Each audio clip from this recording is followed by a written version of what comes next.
everyone, I welcome you to this video. So today in this video we will be discussing about reading comprehension, a topic among our verbal ability. Okay, so even when we were discussing clause test, I remember sharing you that how important reading comprehension and clause test is. Yes, because most of your competitive examinations, right, or your entrance examination will definitely hold either reading comprehension or your clause test. Okay, so this is a very important and a topic which needs a lot of attention and preparation. All right, so let's see how these topics needs to be approached, how we need to prepare for this topic, and also few questions for us to have a better understanding. All right, so with that note, let me move on to the next slide. So can you see here the weightage? Yes, so we need to know what is the weightage of this particular topic. So a reading comprehension in general, it may hold up to 70% in this verbal ability, right? So 70% of your questions can be asked only from this topic. You know, like sometimes they can completely ignore your synonyms, antonyms, error spotting, or the topics which involves a lot of grammar, because if they want to test your skills based on analytics, yes, your logical reasoning, or sometimes your command over the language, they would always choose your reading comprehension. Yes, so reading comprehension and clause test, you need to pay a lot of attention, and you need to pay a lot of attention towards time management, right? So that is important. So what are the key preparation ideas? So before we could start practicing with the passages, it is very important for us to know how we need to approach this particular topic, right? So this is similar. I told you, like, it is very similar to clause test, but here a passage will be given and questions will be asked in the passage, right? So that is the difference. In clause test, the passage, there will be blanks, you need to complete it, whereas over here passage will be given and questions will be asked from those passages, right? So let's move on to the preparation techniques. So the first thing that I have mentioned here is to develop a good reading habit. Okay, so it's not just for reading comprehension, right? Like I keep on stressing on the fact, for verbal ability itself, your reading habit is very important. Okay, because your reading will improve the accuracy, your knowledge, yes, the command over the language, everything. It is a very good habit. So when you read a lot, this will definitely help you improve your speed and accuracy, because you don't have the habit of reading at all. Then what will happen when you're reading a new passage? You may not be able to concentrate. It might be difficult for you to understand the flow of the sentence. It might be difficult for you to find the clues in particular words. But in case you're very used to reading, or you've developed that habit, reading a passage might be comparatively easy, right? So that is the reason we tell you to focus a lot on pre-preparation with the reading habits. Yes. Next, approach towards the types of passages, whether it's a direct passage or an indirect passage, whether the theme is being told straight on the face or is everything hidden. Okay, so if the information is hidden, then those are called as indirect passages. Then work on an effective strategy. See, as far as verbal ability is concerned, we cannot say that this is the original or this is the worked out strategy. Everyone can work on their own strategy. Yes. So what we are sharing in these videos is the basic or common template or common approach. But only when you are practicing, you will be able to understand as to how you are working on these, right? Sometimes what I tell and what you work may differ. Then you have to identify, okay, so this is the way that I can manage my time well, this is the way that I can understand words better, or this is the way that I can improve my vocabulary. So it's completely depending on you. So first, sit and analyze as to what is actually working well from your end and form that as your strategy, right? Next, improve your accuracy. It's the same. Okay, so time factor is very, very important in any of your verbal tests. Yes, like I always stress, if you miss on your time, you miss on your marks. Okay, so in accuracy, it works a lot with time management. Okay, so only when you improve your accuracy, it works on your time as well. Next, practicing with passages that have quality content. Okay, See, when you're developing the habit of reading, you can start with say 1 paragraph, 2 paragraphs, then you can move on to passages, then you can move on to books, fiction, non-fiction, thrillers, so variety, different fields, okay. So it depends on the reader's choice, okay. But when you're practicing these passages, it should have quality content, right? So reading is totally different, but when you're preparing for the exams, it is totally different. So you have to choose passages and you have to frame questions on your own. So how can we ask questions from this passage? You have to think about it. The more you work on framing questions, then when you approach the RC passages in the examinations, it will become more easier for you, okay? And finally, it's your sectional tests. There are a lot of sectional tests that are available, okay? So it is up to you to go and attend the sectional tests and see if you are able to manage the time and see what level of cutoff you are getting. So this will help you also to score more, and this will also help you to work on your speed and accuracy as well. Yes, because you try finishing almost 10 questions in say 10 minutes, but you're able to score only 2 marks, then you're good in time, yes, but your accuracy is actually not working well. So at least out of 10 you should be able to get 8 questions right, yes, within the time frame. Then your speed and accuracy is good. So this is how you have to plan and practice for this RC passages, okay. Next, what are the tips and techniques? So what are the things that strikes our mind before we could approach our RC passages? Let's discuss about that one by one, okay. So the first thing is drawing conclusions from the information provided. So whatever is provided in the passage, so you have to come up with your own idea. Okay, the author is talking about this, he's connecting to this, and he's concluding this. So you have to come up with a single storyline or a single line of the passage once you're done reading the entire passage, okay. So only then when you move on to the questions, you will be able to relatively answer. And you will be able to understand, okay, for this question, this might be the suitable answer. Your mind has to work on, right? So that is why you have to come to a conclusion with whatever information that is being provided in your passage. Next, reasoning from incomplete data to infer missing information, okay. So sometimes there might be some data that is missing, okay. So what you can do is you have to relate, okay. So if this is not there, this could be the possibility, okay. So you have to infer and refer, and sometimes like when these kind of tactics are used, when they are asking you to give a proper conclusion for the story or proper conclusion for the author's view, that is when the data is missing and you have to create your own data, right? So you have to come up with your analytical or logical reasoning part. Next, understanding the structure of a text in terms of how the parts relate to one another, okay. So here what you need to do is, certain terms might be there, so you need to know how you can relate the terms to one another and how you can draw a complete theme out of it, okay. Next, identifying the author's assumptions and perspective, okay. So every author, when he's writing or when he's delivering or publishing a book, he will have his own point of view. Only from that line he would have developed the entire process, right? So when you are reading, you have to try to understand as to what is the author's view, what is he actually trying to deliver there, what is he trying to prove there, or what is the central theme that he has conveyed in this particular passage. So you have to come to that understanding. So that is why they are telling that you have to identify the author's assumptions and perspective, okay.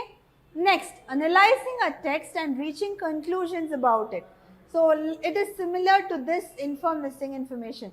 So you have to come up with an incomplete conclusion, right? So you have to say, you have to come up with your own point. You have to understand, okay, the author has told so and so. So what could have been this? This could have been the proper conclusion. So you have to try to link and provide a closure to that particular passage, okay. Next, identifying strengths and weakness of a position, okay.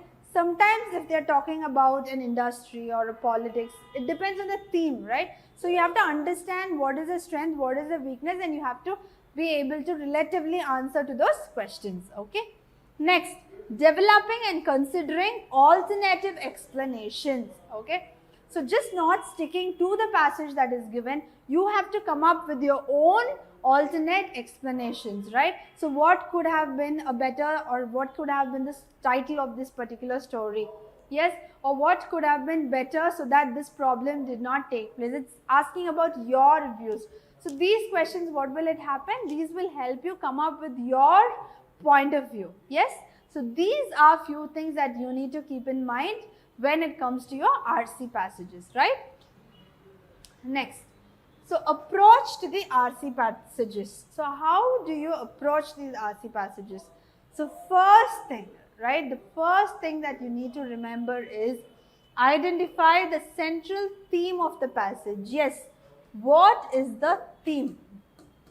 Okay, so what is the entire passage talking about? There will be just one point that the author is addressing, right? So you have to find out what is that topic, whether it is being in politics, or it's talking about climate, okay, or it's talking about a person, or it's talking about a thing, okay. So the central theme as to what that particular passage is talking about needs to be figured out, right? So that is a first point. And what is the second one? The second one is the tone, okay. So what you need to do is to understand the tone. What is the author actually trying to tell? What is he conveying? So that is very, very important. And in what tone is he trying? There are variety of tones that are being used, okay. So in these videos, we will see in depth about the tones that are being used. Yes, so that is the second type. The third one, so understanding the questions and its types. There are several questions, right? So in RC, the only difference between the clause test and the RC is the questions. So there are questions which you need to answer from the passage. Yes, so you need to be able to answer the questions that are asked from the paragraph. Yes, so that is why you need to have an understanding to the questions and its types as well. So these are the three broader classifications when you need to approach any RC passages, okay. So now what we are going to do is, let us see in depth about each approach, alright. So first, the central theme, okay. So how can you understand, or how can you identify the central theme? So the first thing is to identify the key idea or sole purpose behind the passage. Like I told you, what is the author addressing in that passage? Yes, in that passage the author will be addressing to some core point, right? So that is that concept is what we actually need to find out. So once we find that out, then we are able to understand the central theme. That will help us understand the central theme. So once you are done with identifying the sole purpose behind the passage, this data will help you to identify the content that is dominating the passage, okay. And what else can help you is, the author might use a different tone, like agreeing or disagreeing, but the idea would be the same. See, for example, if the author is talking about deforestation, okay. So first what the author might say is, he might be telling about, how bad deforestation is, how it's affecting our climatic conditions. And at the same time, secondary, he might be telling that, the city level, okay, this is increasing, okay, it is giving us an urban life. So he might be talking about this, and the second paragraph, it might look like he's agreeing to this as well. But on the whole, when you're reading both the paragraphs, you will be able to come to a conclusion that he is talking about deforestation only. So which is your central theme? Your central theme is your deforestation. So even though the author is agreeing or disagreeing, that is whether he is supporting or contradicting, you have to be clear on the theme which is your topic, right? So what's next? Understanding the main idea helps in answering the sub-questions. Okay, now coming to the point, look at this, right? Why are you actually identifying the central theme? Yes, the reason behind identifying the central theme is, this will help you in answering the sub-questions. Without knowing, okay, without knowing what the author is talking, you cannot answer open-ended questions, okay. For example, if the author is talking about deforestation and they are going to ask you a question, what are your thoughts okay, on the author's view. So you can see here, this is an open-ended question, right? What are your thoughts on the author's view? So if a question like this arises, what will you do? Only if you understand the main idea and the author's tone, you will be able to answer the question like this, right? So that is why we give a lot of priority on understanding the central theme, okay? Next, it improves the connection towards your entire passage, okay? So what will happen? Once you know the central theme, there might be a transition from one paragraph to the other. But whatever is happening, you will be able to stay connected throughout the passage, okay? So that is the reason why we are focusing so much on our central theme, alright? Okay, so with that note, let's move on to the next approach. So what's the next approach? Passage tone. So you have to be able to identify the passage tone, yes? So there are various tones, okay? So these are for our understanding, yes? This will give us an understanding as to how the author is conveying his thoughts, right? So the first one is acerbic. So acerbic is nothing but when the author is being very harsh, severe, when he is being very bitter. Sometimes when they are talking about general politics or when they are talking about some social issues, yes, the author might sound harsh or severe or bitter. So those kind of passages are called as acerbic passages. Next is aggressive. Yes, so aggressive is being forceful. So when he's showing his aggressiveness, his anger through words, then those kind of passages are called as aggressive passages. Next, apathetic. So apathetic is nothing but emotionless. Okay, so emotionless. So what is emotionless? When you don't have any feel, when you don't have any attachment towards something, but still you're expressing that through words, that is being apathetic. Okay, he's done with whatever is happening in the society. For example, for what is happening in the society, if he's really sad about it, he might write, like for example, he might say, I'm no way connected with the society, I'm done. Okay, so whatever is happening, let it happen. So I'm not going to be connected. So when he is expressing his thoughts but staying without any connection to the topic, then it is called as apathetic. Next, so why are we discussing the type of passages, the tone? The tone is because you might have a question as to what is the tone of the passage. That is the reason why we are discussing the different types of tones, right? Next, apologetic, okay? Maybe he has spoken about something, yes, and that does not get responded well in the society.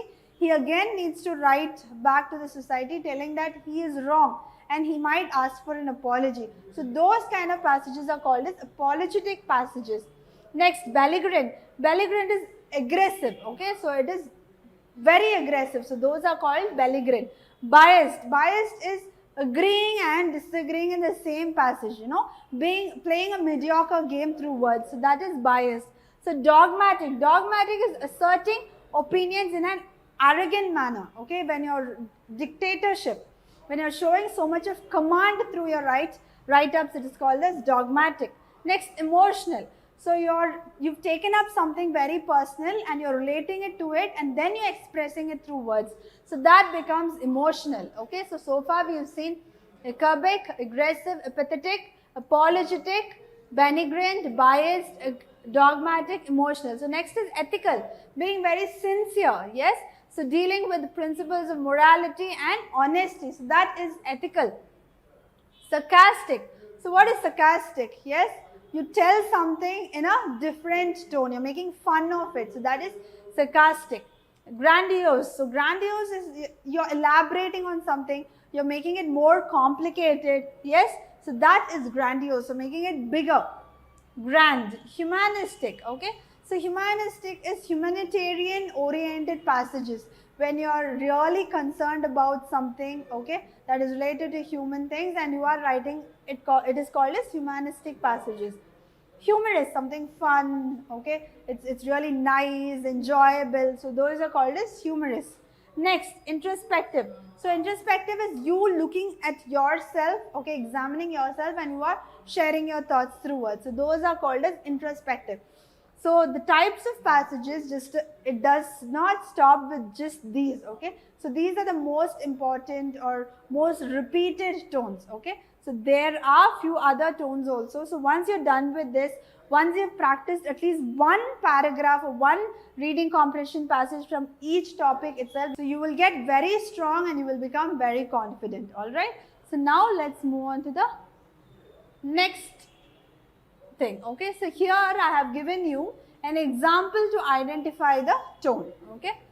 So all registered cyclists have passed an examination covering traffic rules and safety. Those interested in the new bike share program must register their bicycles and provide a major credit card to ensure payment.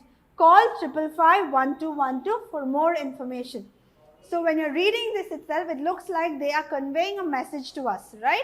So with that idea, let's move on to our options. So you have 1, 2, 3, 4, 5 types.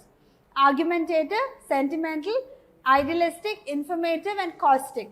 So when you look at this option itself, this passage gave us some information. Hence your option D, informative, is the right answer.